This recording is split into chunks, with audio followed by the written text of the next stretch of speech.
Aristide Women in Tech.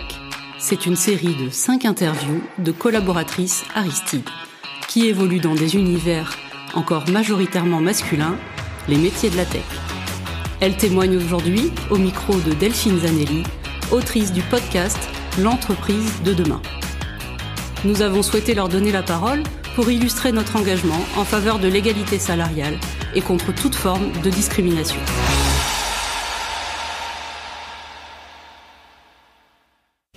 Bonjour Julie. Bonjour Delphine. Merci d'être là avec moi. Est-ce que vous pourriez vous présenter ? Oui, alors je m'appelle Julie et je suis chef de produit sur un de nos logiciels chez Aristide. Quel a été votre parcours professionnel ? Comment vous êtes arrivée là où vous êtes aujourd'hui ? Alors je suis arrivée ici un peu par hasard, pour tout vous avouer. Mon parcours professionnel, moi à l'origine j'ai un master en communication marketing et une formation en programmation neurolinguistique. Et j'ai commencé ma carrière professionnelle en côtoyant des entrepreneurs. Donc j'ai beaucoup œuvré dans ce milieu-là à différents postes et j'ai eu des opportunités différentes d'exercer plusieurs métiers et de fil en aiguille. Je suis arrivée au poste que j'occupais avant de venir ici. Donc j'étais consultante pour une marque de prêt-à-porter française et je gérais les projets de croissance et de marketing de la marque. Et puis la mission s'est arrêtée et à ce moment-là, une connaissance que j'avais de cette entreprise-là m'a proposé de venir ici. Et donc j'ai accepté le poste, enfin en tout cas j'ai pas accepté le poste, j'ai envoyé ma candidature en pensant que je n'allais pas être prise. J'étais persuadée de ne pas être prise parce que face à moi j'avais des profils qui étaient très techniques et on est sur un poste qui de base est technique. Donc pour moi j'avais aucune chance. Donc je passais les entretiens en me disant ils vont se rendre compte à un moment que je fais pas l'affaire. Et en fait, j'ai passé un premier entretien, un deuxième, et puis finalement, j'ai été retenue. Et donc, je suis arrivée ici, mais toujours dans la même optique, en me disant de toute façon, je vais pas finir la période d'essai, parce qu'ils vont vite voir que j'y arrive pas, quoi, parce que c'est tellement éloigné de mon milieu de base que ça va pas marcher. Et puis finalement... je me suis prise au jeu et j'ai commencé, je suis curieuse de base, donc j'ai commencé à poser des questions, à m'intéresser. Puis après, c'est aussi piloter notamment des équipes techniques. Donc j'ai commencé un petit peu à poser les bonnes questions, de quoi tu as besoin pour avancer, comment on peut faire. Et puis finalement, je suis restée. Et ça va faire 2 ans que je suis là. D'accord. Et c'était un choix de venir dans un métier de tech ? Alors à la base, moi, ce qui m'a plu, c'était le côté retail. D'accord. Je me suis dit, bon, oui, c'était lié à la partie... Ouais, je sortais d'une expérience dans le retail, donc je m'étais dit, bon, franchement, c'est cohérent. La grande distribution, moi, dans ma famille, on a beaucoup travaillé dans la grande distribution, donc je sais de quoi il s'agit. Je m'étais dit, oui, ça peut être sympa. En tout cas, j'ai envie d'essayer ça. Et par contre, j'avais totalement occulté la partie tech. Alors, c'est sympa, mais moi, j'ai toujours été persuadée que jamais j'aurais les compétences techniques, justement, pour occuper un poste comme celui que j'occupe aujourd'hui. Quelles sont les compétences pour occuper votre poste aujourd'hui ? Alors, je pense qu'il faut beaucoup de logique, parce que finalement, c'est comme ça que je me suis prise au jeu, et c'est comme ça que je suis restée. C'est parce que finalement, en fait, quand on comprend un petit peu comment ça fonctionne et qu'on est logique, les choses, elles se passent. Et curieuse. Curieuse, ouais. J'ai beaucoup posé des questions à droite, à gauche, Internet aussi, ça aide bien. Et puis après, je me suis fait mon petit lexique moi-même dans mon coin. Puis le soir, je relisais mon vocabulaire. Et voilà, parce qu'au début, quand je suis arrivée, on me parlait chinois. Donc capacité d'apprentissage aussi. D'apprentissage, d'adaptabilité, je dirais aussi. Donc finalement, c'est pas des compétences techniques, tout ça ? C'est pas des compétences techniques, effectivement, sur le papier, mais aujourd'hui, du coup, effectivement, j'ai toujours pas toutes les compétences techniques et je suis loin de les avoir.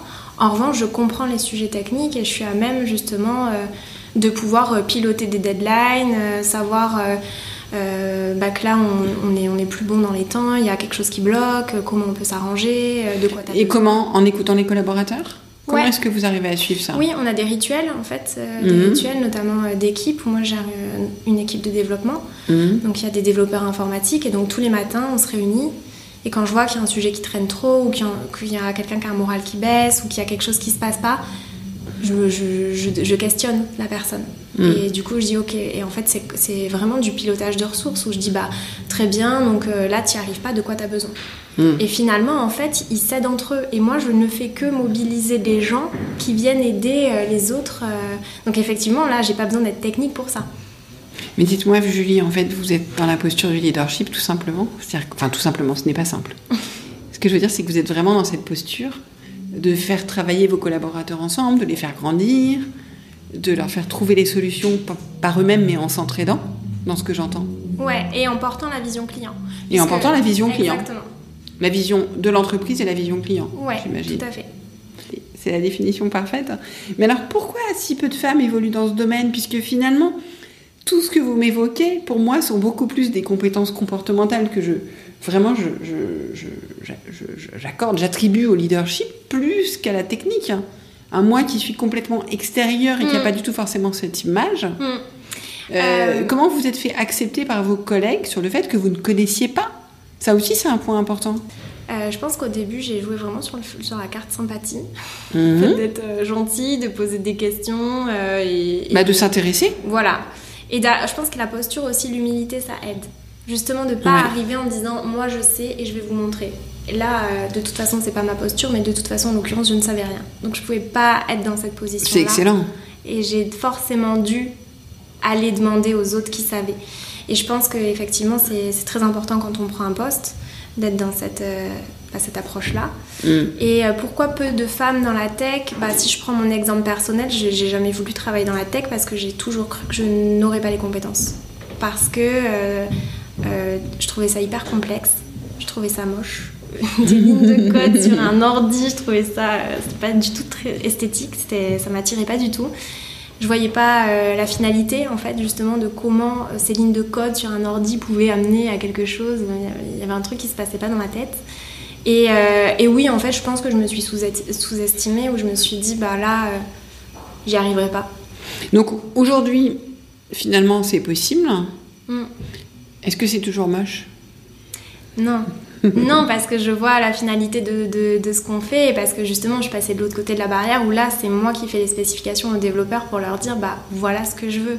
Oui. Et donc, moi, je veux ça, et alors, comment vous faites ? Alors, effectivement, des fois, je regarde des lignes de code sur un ordi, mais en fait, finalement, moi, je suis de l'autre côté, où ils me livrent un truc, et en fait, tu es émerveillée de voir que ce que j'ai demandé fonctionne, et je sais justement que c'est des lignes de code derrière, et en fait, maintenant, ça m'émerveille. De me dire comment on arrive à faire avec des lignes de code ce que moi je suis capable de voir côté utilisateur. Ouais, effectivement, c'est intéressant. Et pourquoi est-ce que si peu de femmes évoluent dans ce domaine, selon vous ? Je pense vraiment que c'est, pour moi, vraiment le fait de se sous-estimer. Le fait de et peut-être d'avoir des idées préconçues sur le fait qu'en fait, il faut savoir coder ce que vous ne savez pas. Ouais. Oui, vous avez peut-être appris un peu. Voilà. Ah non, j'ai pas du tout appris. Et je pense pas que je le ferai. Parce que ce qu'on entend dans le public, quand même, c'est juste apprenez vos filles à coder. Non, mais souvent dans l'inconscient, le discours. Et en fait, d'un côté, c'est vrai aussi parce que, je pense que ça fait partie du fait que peu de femmes évoluent dans ce milieu-là, c'est quand on voit les offres d'emploi sur une fiche de poste que j'occupe aujourd'hui. On pense qu'on peut pas. C'est très technique et on demande beaucoup un background technique et dev.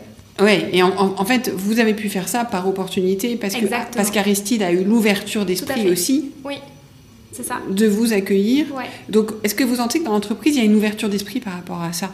Il y a une place qui est donnée, alors j'ai envie de dire aux femmes, mais plus largement, au fait, à une posture de leadership, à une posture d'ouverture, de curiosité qui va permettre d'avancer dans les projets. Oui, c'est ça. Et effectivement, le fait de donner la chance même si sur le papier, on n'a pas toutes les cases de cocher. Et c'est d'ailleurs pour ça que je ne pensais pas être prise, parce que j'étais loin de cocher toutes les cases. Et oui, c'est l'approche, et je trouve ça vraiment chouette. Alors, quel conseil vous donneriez à vos collègues femmes pour qui se disent « Tiens, finalement, j'aurais envie d'aller regarder ce qui se passe et d'évoluer dans ce domaine ?» C'est de se faire confiance, d'oser et de se faire confiance.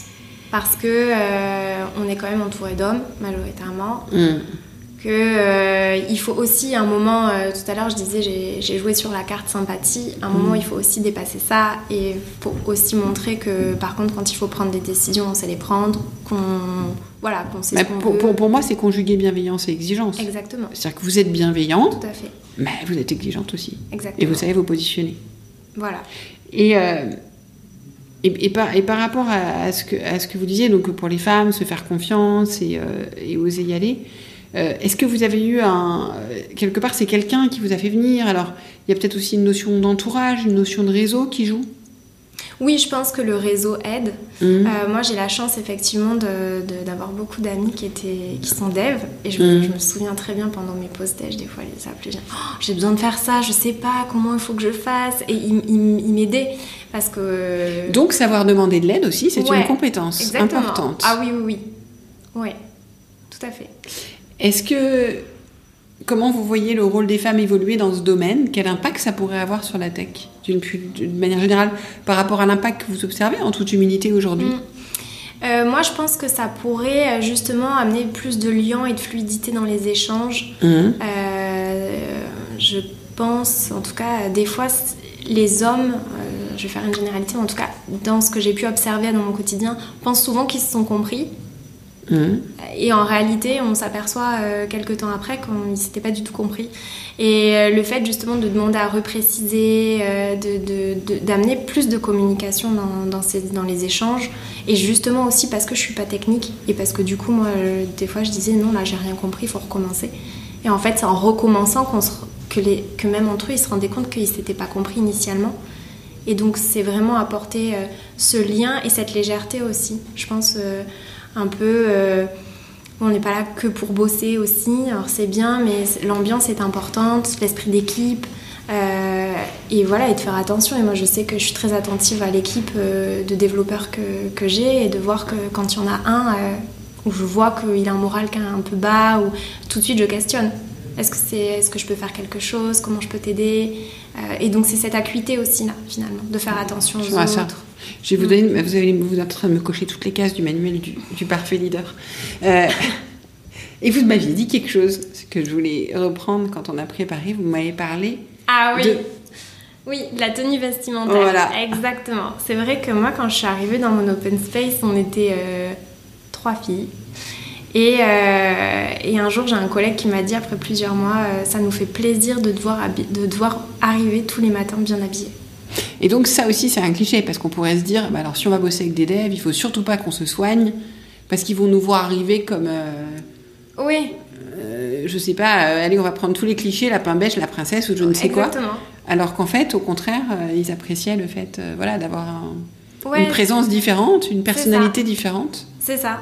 Et puis de justement de prendre ce soin-là tous les matins, alors qu'eux ne l'avaient pas forcément, ne le faisaient pas toujours. Ils se disaient, finalement, elle prend quand même, elle vient juste au boulot, mais elle prend quand même le temps de le faire, c'est que c'est un peu important, c'est que finalement, c'est aussi gratifiant pour eux, en fait. C'était une sorte dans cet ordre-là. Ouais. Complètement. Alors pour finir, si vous pouviez inventer une technologie révolutionnaire, quel problème aimeriez-vous résoudre? Moi je crois que j'aimerais résoudre les problèmes de communication.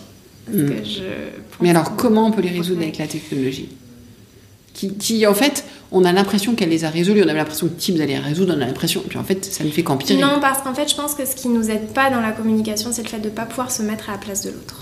Et moi, si je pouvais trouver un moyen technologique de permettre justement à ce qu'on ressente ce que ressent l'autre, à percevoir un peu... Peut-être une application qui aide à détecter les profils de personnalité, à comprendre comment interagir en fonction de la personnalité de la personne. Quelque chose de cet ordre-là.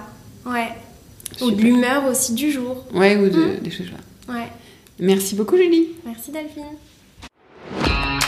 Aristide améliore chaque année son index d'égalité. Il est de 95 sur 100 en 2024. C'est 4 points de plus que l'année précédente. Chez Aristide, nous mettons un point d'honneur à favoriser l'inclusion et la diversité dans tous nos recrutements et à lutter contre les stéréotypes. Aristide est une entreprise à taille humaine, en pleine croissance. Nous avons régulièrement des postes à pourvoir, alors n'hésitez pas à nous rejoindre.